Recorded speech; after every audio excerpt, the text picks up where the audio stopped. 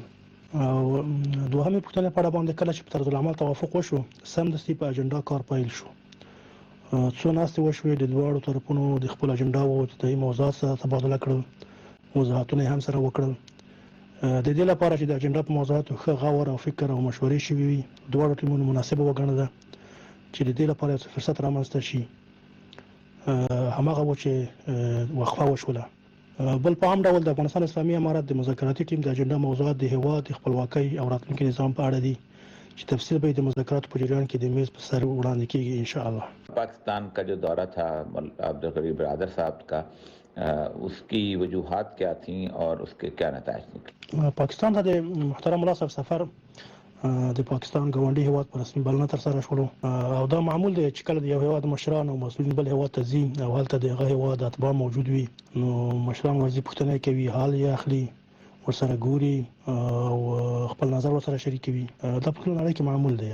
کابل میں جو انہوں نے کہا تھا کہ مذاکرات کریں اور آپ نے ان کا انکار کیا تھا، اس کی بنیادی وجوہات کیا تھے؟ اگرچہ کہ اس کی آ گئی ہیں، لیکن آپ ذرا اس کو تفصیل سے بیان کر دیں کہ کابل میں مذاکرات جو ہیں وہ کیوں نہیں ہوئے.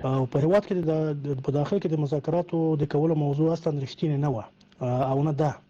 همدا عمل و چې دغه غږونه پورته کاوه، بیرته تر خپل غږونه او خپل نظر نه صرف نظر شول. اصلا دغه ډول موارد او بې ځایه کیسې د ځانګړو شخصي ګټو لپاره کیږي. یادونه ده چې د دواړو ټیمونو مخکې له دې چې وقفه وشي، دا خبره سره وکړه چې له وقفې وروسته به بیرته دوحې ته راځي. که د ځای تغییر څه خبره وه، په هغې بدل ته په دوحه کې خبرې ترسره کیږي، ځکه چې د مذاکراتو ځای ټاکل او تغیرول د مذاکراتي ټیمونو صلاحیت او کار دی. جی اور یہ صاحب پوری گفتگو دیکھیں، ہاں جی، آپ نے خیر اس میں لوگوں نے بھی اس کو پڑھ لیا ہوگا جو کچھ بھی. پہلے طور پہ ایک تو یہ ہے کہ اپنا وردک صاحب نے بڑی تفصیل سے تو نہیں لیکن بڑے سٹائل سے اس کو گھما دیا چیزوں کو، کچھ چیزوں کو. اس کے لیے میں آج دیکھ رہا تھا، انہوں نے جس بندے کو نامینیٹ کیا ہے افغانستان کے سارے گروپوں میں، خصوصاً حکومت نے، اس کا نام ہے معصوم ستانکزئی. ایک تو ان کا ستانکزئی تھا، ایک ان کا بھی ستانکزئی بھی آ گیا. یہ لوگر کا بندہ ہے اور اس کی جو وجہ شہرت ہے یہ NDS کا سربراہ رہا ہے. اچھا. اور یہ اس کے بارے میں اس کو بلکہ نکالا ہی اس لیے بات کیا تھا کہ اس کے بارے میں افغان حکومت کو یہ مل گئی تھی کہ بہت بندے مار رہا ہے، قتل کر رہا ہے، اور اس کے اوپر ایک الزام لگا تھا کہ اس نے باقاعدہ ایک جگہ پہ جا کے معصوم شہریوں کو قتل کیا تھا. اور کیمبرج کا پڑھا ہوا ہے. اچھا، یہ دونوں ستانکزئی اعلیٰ تعلیم یافتہ، وہ ستانکزئی جو تھا وہ کولمبیا کا تھا، یہ کیمبرج کا پڑھا ہوا ہے. اور اس بندے کو انہوں نے سلیکٹ کیا ہے. اور اس بندے نے ابھی کچھ دن پہلے ایک بیان دیا ہے ان کے مذاکرات کے، اور اس نے کہا ہے کہ طالبان نے اگر یہاں پر مسئلہ نہ چھیڑا، اس کا حملے نہ چھیڑے، ختم کیے، تو ہم افغانستان کی سرزمین کا دفاع کرنے پر مجبور ہوں گے. جس کے اوپر آج افغانستان کے اس مذاکرات کیونکہ آج شروع ہو رہے ہیں. 2 دن پہلے انہوں نے باقاعدہ کہا تھا کہ آپ کس چیز کا دفاع کریں گے, آپ کو کچھ ہے, جہاں زمین ہو تو تب آپ اس کا دفاع کریں گے تب کچھ. اس وقت انڈیا اور 2-1 ملک, میں نام لینا چاہتا, بڑی تکلیف ہوتی ہے بعض دفعہ نام لینے کے لیے, کہ وہ یہ چاہ رہے ہیں کہ یہ پورے کا پورے خطے میں افغانستان جو ہے وہ کسی طور پر بھی طالبان اور ان سارے گروپوں کے درمیان مذاکرات میں کامیابی کی طرف نہ بڑھے. صحیح. اور یہ جو ہزاروں کے اوپر حملہ ہے یہ بھی اسی ایک چیز کی کڑی ہے, کیونکہ عثمان صاحب ایک بات طے ہے کہ یہ پورا علاقہ جس میں یہ ہوا ہے, یہ مچ کا جو علاقہ ہے, اس مچ کے علاقے میں داعش کا دور دور تک چڑیا بھی نظر نہیں. سیدھا تو انڈیا کا کام دینا سر. اچھا, نیٹ ورک بھی وہاں پکڑا گیا, ساری چیزیں. دوسری بات یہ عثمان صاحب کہ آج سے بہت عرصہ پہلے جب یہ دونوں چیزیں چلتی, جب لشکر جھنگوی اور یہ دونوں آپریٹ کرتے تھے تو ان دونوں کے درمیان ایک سمجھوتا تھا, PLA کا اور اس کے درمیان. اور یہ بلوچستان کے بچے کو پتا ہے کہ دونوں جو ہے وہ کہیں نہ کہیں سے پیسے لے کے تو بندے قتل کرتے تھے. مرنے والا اگر شیعہ ہوتا تھا تو لشکر جنگوی ذمہ داری قبول کر لیتی تھی, مرنے والا اگر سنی ہوتا تھا تو BLA تو قبول کر لیتی تھی. یہ ان کے درمیان ایک معاہدہ تھا. اچھا, اسی معاہدے کے تحت ہوتا یہ ہے کہ نارملی کل جو میں کہہ رہا تھا جس پہ شاوانی صاحب بڑے چوچو چچاچا ہو گئے تھے, کہ بنیادی طور پر اگر آپ کسی بروئی کو ماریں گے تو اس کا قبیلے پہ لازم آ جاتا ہے کہ وہ اپنے قاتل کو ڈھونڈے, اس کے بدلہ لے جا کے. یعنی فار ایگزامپل آپ کسی بلوچ کو ماریں گے, کسی مری کو ماریں گے, کسی بکٹی کو ماریں گے, کسی شوانی کو ماریں گے, کسی ریسانی کو ماریں گے تو وہ ان کو. اور پھر سب سے بڑی بات یہ ہے کہ ٹرائبل سوسائٹی میں کہا جاتا ہے کہ قاتل نہیں چھپتا, قاتل تک پہنچ جاتے. یہ دیکھیں ریسانی کے بیٹے جب مارا تھا تو قاتل تک پہنچ گیا تھا, حالانکہ وہ بم دھماکہ تھا, اس نے جا کے مار دیا اس کے جو اپنا سراج ریسانی کا جو بیٹے کو اس کو شہید. تو اصل مسئلہ یہ ہے کہ ہزارہ بنیادی طور پر آلریڈی ایک ریفیوج معصوم بیچارے محنتی قوم قسم کی, بہت محنتی قوم ہے. اور دوسرا یہ ہے کہ شیعہ کہے کہ جو مرضی کر لو, ٹھیک ہے, اور اس کے ساتھ طوفان بھی مچ جائے گا. لوگ کہیں گے جی پورے پاکستان میں ایک طوفان بھی مچے گا کہ جناب دیکھو اقلیت کے ساتھ یہ ہو رہا ہے. حالانکہ جتنے وہ ہوئے ہیں اس دنیا سے گئے ہیں اس سے کم سے کم 10 کو زیادہ سنی بھی مارے گئے ہیں. 60-70 ہزار بندے, 60 ہزار شیعہ تو نہیں تھے, سنی مارے گئے. لیکن اصل مسئلہ یہ ہے کہ یہ اس کو ڈسٹرب کرنے کی کوشش کی جا رہی. اور طالبان یہ چاہتے تھے, میری جو بات ہوئی جو کہ نہیں ہوئی, زیادہ تر انہوں نے نہیں کرنا چاہتے, کہ ہم چاہتے ہیں جتنی جلدی یہ مذاکرات ہو سکے. آج جو بائیڈن کا بھی ہے, اس نے کہا کہ میں دیکھنا چاہتا ہوں کہ مذاکرات جو ہے کس حد تک کامیاب ہوتے ہیں, اور میں اس کو دیکھتا ہوں. اب کل بہت امپورٹنٹ دن ہے امریکن تاریخ کا, کل 6 جنوری میں طے ہو جائے گا کہ کیا ہو سکتا ہے اور کیا نہیں ہو سکتا. اور اس 6 جنوری کے بعد اگلی صورتحال کیا ہوگی, کیسے نکلتی ہے, یہ بڑی صورت. لیکن افغانستان میں عثمان صاحب میں بتاؤں آپ کو کہ ابھی تک جسے کہتے ہیں نا گرد جو ہے وہ ابھی سیٹل نہیں ہو پا رہی. اس کی وجہ یہ ہے کہ وہاں پر طوفان, یہ جب تک وہ طالبان کہتے ہیں جب تک ہمارے ہاتھ میں کنٹرول نہیں آتا ہم افغانستان میں امن قائم ہی نہیں کر سکتے. اور کنٹرول کے لیے ہم کہتے ہیں کہ ہم کمپرومائز کا کنٹرول نہیں لیں گے, بھلے 100 سال اور نہ ملے. یہ نہیں ہو سکتا کہ ہمارا minister of interior Ashraf Ghani ہو اور ہمارا جناب منسٹری آف جو ہے اسمگلنگ کا انچارج جو ہے جس معصوم ستانکزئی ہو اور ہمارا 1-2 مولوی بیٹھے ہو. کہتے ہیں نہ. اور بلکہ ایک دفعہ ایک بہت بڑے طالب سے رہنما سے بات ہوتی ہے, اس نے بڑی اچھی بات کی. اس نے کہا اسلام میں, اور یہ صاحب, کوئی کولیجن گورنمنٹ نہیں ہے. کوئی اسلام میں رسول اللہ صلی اللہ علیہ وسلم کے پاس آئے تھے, آپ صلی اللہ علیہ وسلم کے پاس قریش مکہ جب پہنچے تھے تو انہوں نے کہا تھا آپ کوئی سرداری لینا چاہتے ہیں, ہم متفقہ سردار آپ کو مان لیتے ہیں. آپ کو سرمایہ چاہتے ہیں, جتنا سرمایہ ہم آپ کو دیتے ہیں. سب سے اچھی خاتون معزز ترین اور اس سے آپ کی شادی کراتے ہیں. تو آپ صلی اللہ علیہ وسلم نے ایک ہی جواب دیا تھا کہ میرے ایک ہاتھ پہ سورج اور ایک ہاتھ پہ چاند رکھ دو تو میں نہیں مانوں گا. یعنی کولیشن گورنمنٹ کا تصور نہیں ہے, بے شک وہ MMA کی ہو یا طالبان کی ہو. میں بڑا واضح ہوں, ہم سراج الحق اور مولانا فضل الرحمان بنائے, اسلام میں گورنمنٹ ہوتی ہے یا نہیں ہوتی. اگر مشترکات کے اوپر اگر ساری دینی جماعتیں یا گروپ اکٹھے ہوتے ہیں دین نہیں, مثلا اگر افغانستان کے اندر کل کو جو طالبان کی ہم خیال جماعتیں ہیں جو ان سے پہلے تعاون کرتی رہی ہیں, اگر وہ ان کا ساتھ دیتے ہیں, وہ تو اور بات دیکھیں نا, وہ بالکل اور چیز ہے. دین کے نفاذ کے لیے آپ اکٹھے ہو سکتے ہیں, لیکن جمہوریت یہ نہیں ہو سکتا کہ through out communist party, national عوامی پارٹی, اور آپ اکٹھے ہو کے کہیں گے آپ دین نافذ کریں گے آپ اس ملک کے اندر. یہ نہیں ہو سکتا.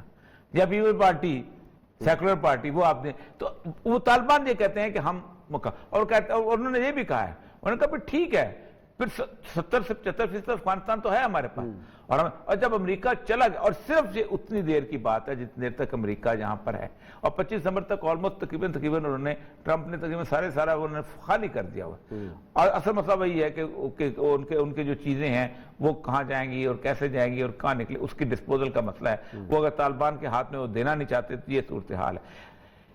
مجھے یہ لگتا یہ ہے کہ اس سے پہلے, اب یہ میری اسیسمنٹ ہے, یہ اسیسمنٹ غلط بھی ہو سکتی ہے, صحیح بھی ہو سکتی ہے, لیکن یہ اسیسمنٹ حالات کے حساب سے ہے کہ اس سے پہلے کہ افغانستان میں امن ہو, ریجن میں امریکہ, انڈیا یہ چاہیں گے کہ ایک اور جنگ چھڑ جائے, اس لیے کہ ریجن کو ڈسٹرب کرنا چاہتے ہوں. ریجن ڈسٹرب ہوگا تو چائنا کی تمام ایڈوانسز رک جائے گی, ریجن ڈسٹرب ہوگا تو نہ کوئی تاجکستان کے فیلڈز کا سوچے گا, نہ کسی اور چیز سے, اور ریجن کی ڈسٹربنس دو طریقے سے ہو سکتی ہے, آسان میں بتاؤں آپ کو.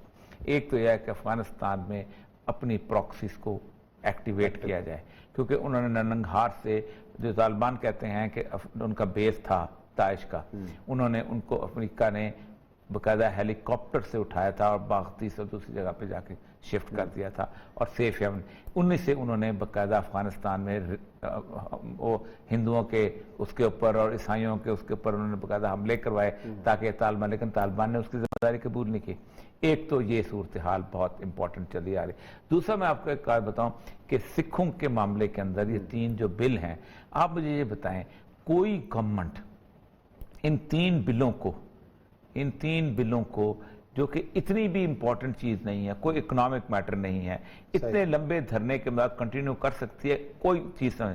بنیادی طور پر وہ اس کی آڑ کے اندر خالصتان موومنٹ کو کچلنا چاہتے ہیں کہ جب اتنے لیول پہ چلا جائے گا, لوگ تنگ آ جائیں گے, دلی سراؤنڈ ہو چکا ہوا ہے, سب کچھ ہو چکا ہوا ہے, لوگ بیٹھے ہوئے ہیں, تو اس کے بعد آگے جب کھیت میں فصل نہیں ہوگی, لوگوں پہ قحط آئے گا, تو پورا انڈیا کہے گا جی سکھوں نے ہمارے ساتھ یہ کیا کیا, ہمیں تو کھانے کو نہیں مل رہا, ہمیں یہ. تو وہ اس معاملے کے اندر اس ساری کے, جیسے پہلے انہوں نے کچلا تھا, اور اس نے تو خیر ہمارے لوگوں نے بڑا ساتھ دیا تھا, ان کے معاملات جو ہے بڑے واضح ہیں, لیکن وہ ہے ایک اس کو کچلنا چاہتے ہیں. اور اس دوران پاکستان کا اٹیک ہم بار بار کہہ رہے ہیں, کہیں نہ کہیں کسی نہ کسی جگہ پہ کچھ شرارت جو ہے وہ کریں گے, تاکہ یہ پاکستان اس طرف لگے, ہم اس طرف نہ جائیں. اور وہ مولا عبدالغنی برادر نے جب یہاں آئے تھے انہوں نے یہی کہا تھا کہ دیکھیں بات سنیں, ایک بات طے ہے کہ ہم نے آپ کی کاسٹ کے اوپر مار کھائی ہے, افغان قوم نے پاکستان کی کاسٹ پہ مار کھائی ہے. اس وقت افغان سچویشن کی وجہ سے پاکستان کا وقت آیا ہے کہ پاکستان جو ہے اس افغان سرزمین سے ہندوستان کے, بھارت کے نکلنے کی کاسٹ پے کرے گا, کیونکہ بھارت جو ہے وہ زخمی سانپ کی طرح وہاں سے نکلے گا. بالکل صحیح.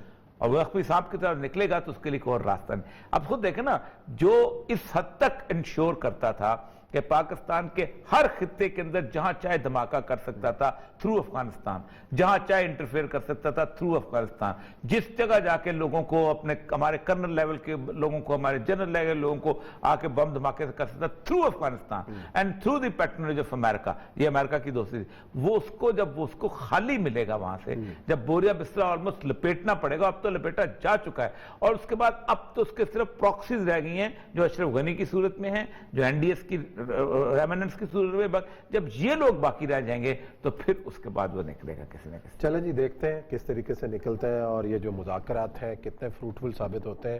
یا لیتے ہیں بریک, اور بریک کے بعد آئیں گے اور ایک اور ڈیولپمنٹ جو آج ہوئی ہے, بالآخر 3-3.5 سال کے بعد قطر اور سعودی عرب کے جو تعلقات ہیں وہ بحالی کی جانب گامزن.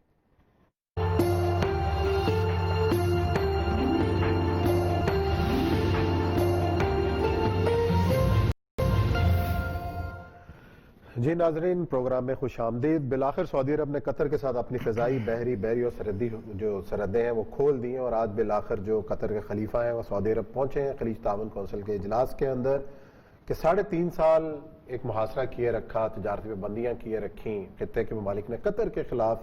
بالآخر ایسی کیا ڈیولپمنٹ ہوئی ہے کہ دوستی دوبارہ بحال ہونے جا رہی ہے, اور آج قطر کے امیر پہنچے ہیں. اور یہ سب کیا دیکھ رہے ہیں کوئی نئی ڈیولپمنٹ؟ دیکھیں پہلی بات تو ہے کہ تاریخ کو تھوڑا سا اگر دیکھ لیں گے تو زیادہ آسانی ہو جائے گی.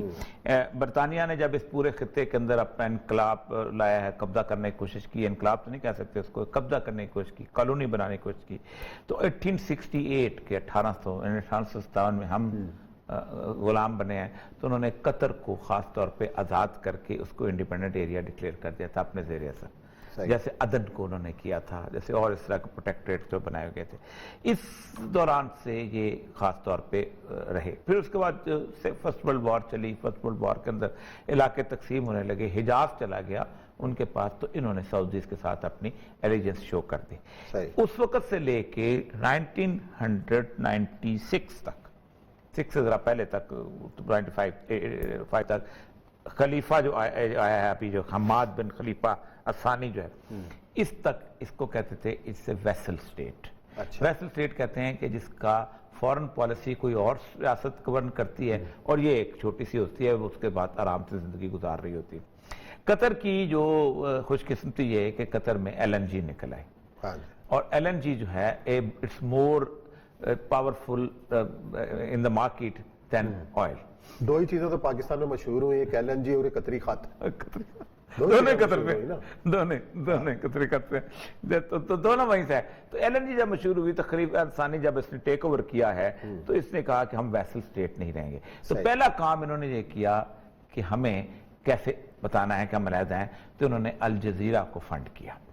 1996 میں الجزیرہ آیا ہے, اور 1999 جب الجزیرہ آیا ہے تو الجزیرہ نے پہلا کام یہ کیا کہ جتنی بھی مسلم موومنٹس وہاں پہ چلی آ رہی تھی ان کی پروجیکشن شروع کر دی. اخوان المسلمون ہے, فلانا ہے, یہ ہے, روری المالکی ہے, فلانا. اس طرح ان کی 1981 میں گلف کارپوریشن کونسل, یہی دو ملک تھے جنہوں نے بنائی تھی, وہ بنا رہے تھے. 1000 سپاہی جو تھے یمن کے خلاف سعودی عرب کو انہوں نے دیے ہوئے تھے. اس دوران اثر رفٹ شروع ہوئی ہے کہ جب عراق وار شروع ہوئی ہے, تو عراق وار میں سعودی عرب نے, اب یہ لوگ یہاں نہیں بتائیں گے, سعودی عرب نے اپنے بیسز دینے سے انکار کر دیا تھا امریکہ کو. صحیح. قطر نے کہا بسم اللہ ہم حاضر ہیں, تو قطر نے ان کا العبید بیس جو تھا وہ بہت دیا. بڑا بیس تھا, پوری گلف جنگ لڑی گئی اس پہ.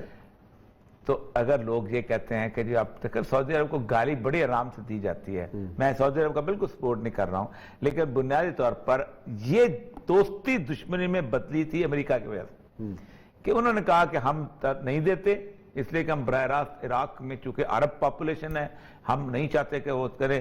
صدام حسین ٹھیک ہے جو کچھ بھی تھا, پہلے ہم نے ایک غلطی کی, صدام کو کمزور کیا, ایران طاقتور ہو گیا, اور وہ منع کرتا رہا سعودی عرب کہ تم امریکہ کو اگر تم بیس دو گے, دیکھو ترکی نے انکار کر دیا ہے, ٹھیک ہے, سیریا نے انکار کر دیا, تم اگر نہیں دو گے تو یہاں پر صدام جتنا بھی ہے جیسا بھی ہم اس کو ہینڈل کر لیں گے, لیکن ایران طاقت ہے, تم اس کو. اب اس کے بعد سے ان کے ریلیشن شپ آہستہ آہستہ جو ہے وہ ٹینس ہونا شروع ہوئے. پھر اس کے بعد ٹرکی بیچ میں آ گیا, اور ٹرکی دونوں کی جگہ بیسز موجود ہیں, ٹرکی میں بھی بیس موجود ہے, قطر میں بھی بیسز موجود ہے, اور انہوں نے اپنا ویلفیئر اور یہ سعودیز نے. پھر اس کے بعد اب جو صورتحال بنی ہے ہوا یہ ہے کہ یہ بحرین کانفلکٹ آپ کو یاد ہوگا ان کا دونوں کا, کہ دونوں آیت اللہ خمینی کے خلاف تھے. صحیح. پھر دونوں میں سے اب قطر نے کسی حد تک آیت اللہ خمینی اور ایران کی گورنمنٹ کی سپورٹ شروع کی, لیکن اب ان کو اندازہ ہوا کہ نہیں, جب یہ طوفان پراکسیز کا شروع ہوگا تو ہم بھی نہیں بخشے جائیں گے. ظاہر بات ہے کہ بنیادی طور پر کسی نے, خواہ سعودی عرب ہو خواہ ایران اور عثمان صاحب, میں بڑا واضح بات کرتا ہوں, یہ جنگ ہے یہ پیسے کی اور وسائل کی اور ہیجمنی کی.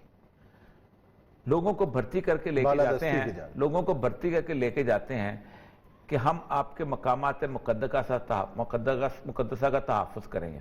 کرکک میں تمہارے کس مقدس ہستی کے مزار ہے, اس میں دیر زور میں کس مقدس ہستی کا مزار ہے, اس میں کیا نام ہے, حمص میں کس مقدس ہستی کا مزار ہے. مطلب جہاں تو مقدس ہستیاں موجود ہیں وہاں تو کچھ نہیں ہو رہا. جنگ تو تم کہیں اور لڑے ہو. قطر میں اگر تم جنگ لڑو گے یا بحرین میں اگر جنگ لڑو گے تو کس کا ہے؟ تو یہ بنیادی طور پر اصل میں چیزیں بہت بدل رہی ہیں.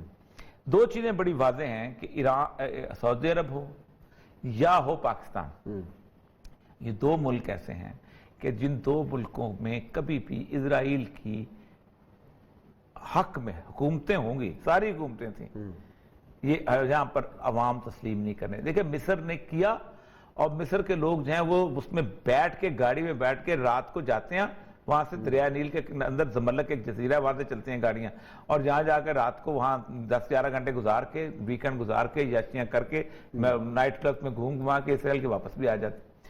جارڈن سے لوگ جاتے ہیں، آتے ہیں، وہاں انہوں نے تسلیم کیا ہوا، سب کچھ کیا ہوا. لیبنان میں صورتحال یہ ہے کہ وہ اندر آگے بیٹھے رہتے ہیں، اور آ کے انہوں نے صابرہ شزیلہ کا، ٹرکی نے بھی کیا، سب نے کیا. اصل مسئلہ یہ ہے کہ یہ ایک ایسی کیفیت آ گئی ہے کہ یہ جنگ ہے ان دونوں کی، اور خوف ہے پراکسیز کا. اور عثمان صاحب پراکسی تو امریکہ نے جیت پاتا.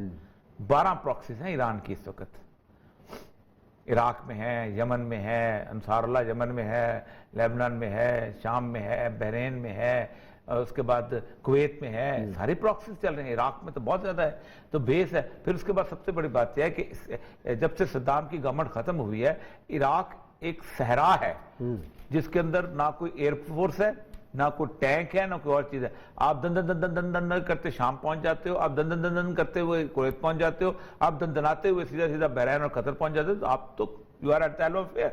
تو یہ جو صورتحال ہے، اس صورتحال کے اندر یہی وجہ ہے کہ مجھے کل 2-3 دن بڑے خطرے کے لگ رہے ہیں. 2 دن اس لیے خطرے کے لگ رہے ہیں کہ سب سے اہم ترین ملک اس کے اندر جو ہے، جہاں پر پوری دنیا کی انویسٹمنٹ جو ہے 1990 سے شروع ہوئی تھی. اور آپ کو پتہ ہے کہ دبئی جو ہے یہ بیسیکلی اسرائیلی انویسٹمنٹ کا ہب رہا ہے. اور کیوں رہا کہ جس وقت یہ بنایا جا رہا تھا، یہ اس کے والد جو سعد حریری کے والد جو ہیں، کیا نام ہے ان کا، رفیق حریری، بتایا کرتے تھے کہ ہوا یہ تھا کہ جس وقت یہ ہوا طے ہوا کہ دبئی کو ہم نے بنانا ہے تو کیا کرے، اس کا مقابلہ کون سا ملک ہے؟ تو انہوں نے کہا بیروت کرے گا، کیونکہ عربوں کو تو عیاشی کرنے کے علاوہ کچھ نہیں ہوتا. آپ کو وہ مل جائے اور ساتھ عورت مل جائے. اور عورت میں ہوتا یہ ہے کہ تعلقات اور جنسی تعلقات کے اندر زبان بہت اہمیت کی حامل ہوتی ہے، کیونکہ زبان جو ہے اس کا ایک اپنا ایک لطف ہے. تو وہ تو عربی بولتے تھے، وہاں جاتے تھے. تو جب تک بیروت میں امن ہے تو دبئی نہیں اٹھ سکتا. تو حزب اللہ کی جنگ شروع کرائی گئی. اس جنگ کے اندر وہاں تو کچھ نہیں گیا، بیروت تباہ برباد کر دیا گیا. اس کے بعد پھر جہاں پر آپ کو پتا ہے کہ تمام جتنی بھی کمپنیز ہیں وہ ساری جوش کمپنی جو وہاں کے دبئی میں. اور اب تو انہوں نے جا کے تو برج خلیفہ میں جا کے ہنوکا جو تہوار ہے وہ بھی انہوں نے وہاں پر کیا. تو دبئی کو کچھ بھی ہو، دبئی وہ بکرا ہے جو شیر کا شکار کرنے کے لیے باندھا جاتا ہے. دبئی نے اسرائیل کو تسلیم کر لیا ہے. اب اگر دبئی پہ ایران نے کبھی یوں چین چوں چاں کرنے کی، کیونکہ دبئی کو ایرانی جو ہے اپنی حکومت سمجھتے ہیں. وہ کہتے ہیں سائرس کے اعظم میں دبئی بھی ہمارا حصہ تھا، یمن بھی ہمارا حصہ تھا، اپنا یمن تو نہیں، وہ جو کیا نام ہے مسقط ہمارا حصہ تھا، کیونکہ یمن میں تو علیحدہ حکومت تھی نا، وہ تو وہاں تو ابرہا بیٹھا ہوا تھا، وہ تو ایرانی کیا کرتے تھے. ادھر بھی ہمارا حصہ تھا، بحرین بھی ہمارا تھا، کویت قطر ہمارا حصہ تھا یہاں میں. اور عراق میں تو ان کی جو یزدگرد تھا وہ قادسیہ دجلہ فرات کے کنارے تھا، تو وہ قادسیہ تو وہ جگہ تھی. تو وہ کہتے ہیں کہ ہم تو اگر اس نے اس بکرے کی طرف نظر ڈالی شیر نے، ایران نے، تو شکاری بیٹھے ہوئے. اور یہ نہ بھی ہوا نا تو بکرے کو شیر کے پیچھے بگا دینا انہوں نے کہ چل بھاگ. اور یہ 2-3 دن جو ہیں یہ مجھے لگتا ہے یہ بڑے کیا ہوگا ان 2-3 دن میں؟ کیا کوئی سر کل ٹرمپ کا جو الیکشن ہے نا، جو اگر تو ٹرمپ اس میں مکمل طور پہ ہار گیا اور قانون جیت گیا وہاں پر، تو کیونکہ اس وقت ٹرمپ کی کوشش ظاہر ہار تو وہ چکا ہے الیکشن، لیکن اپنی کوشش میں ہار گیا، اپنی کوشش میں ہار گیا، تو پھر تو وہ سمجھو کہ معاملہ جو ہے وہ کسی اور طرف چلا جائے گا. پھر تو وہ جو بائیڈن والے جو ہیں وہ کسی اور راستے پہ اس کو اختیار کریں گے. اور جو ٹرمپ نے کہا بھی ہے، اس نے کہا پترو، میں پنجابی میں بات کرتا ہوں، پترو پھر 4 سال بعد دیکھا گے. وہ اپنے آپ کو 4 سال بعد کے تیار کر رہے ہیں، کوئی بات نہیں. میں امریکہ میں بھی پی ڈی ایم بننے جا رہی ہے کہ اگر اس دفعہ استعفیٰ نہ دیا تو پھر 4 سال بعد اگلی بار. وہ اس بات پہ تو تیار ہے نا کہ 4 سال تو کرنے دے، 4 سال تو کرنے دے، ہم نے تیار ہوتے. ادھر تو جنوری کی ڈیٹ دے دی ہے کہ جناب استعفیٰ دیو تو کار. چلیں جی ناظرین، پروگرام ختم کرتے ہیں. کل انشاءاللہ نئے موضوعات کے ساتھ آپ کی خدمت میں حاضر ہوں گے. اپنا خیال رکھیے گا. اللہ حافظ.